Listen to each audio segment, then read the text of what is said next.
આ પરવાના જમા કરાવવા માટેનું એક જાહેરનામું પ્રસિદ્ધ કરેલું છે। એટલે અમે પોલીસ સ્ટેશનના રેકોર્ડ ચેક કર્યા, આમાંથી કોઈએ પણ જાણ પણ નથી કરી અને પરવાનો છે એ જમા પણ નથી કરાવ્યો।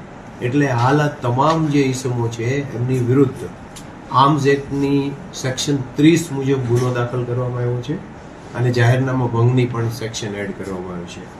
ભવિષ્યમાં આ તમામ જે ઇસમો છે આ ગુનાની તપાસના કામે જે જગ્યાએ એમણે જે દસ્તાવેજો રજૂ કર્યા છે એ દસ્તાવેજોમાં કોઈ ખોટી હકીકત હશે તો એમની જે તે કલમો એડ કરવામાં આવશે અથવા અન્ય ગુના દાખલ કરવામાં આવશે અને સાથે સાથે આ તમામ પરવાના રદ કરવા માટે આ યોગ્ય ઓથોરિટી મારફતે સંબંધિત જેમણે ઇસ્યુ કર્યા છે એમને પણ લખવામાં આવશે અને આ પરવાના રદ કરાવવાની કાર્યવાહી કરવામાં આવશે।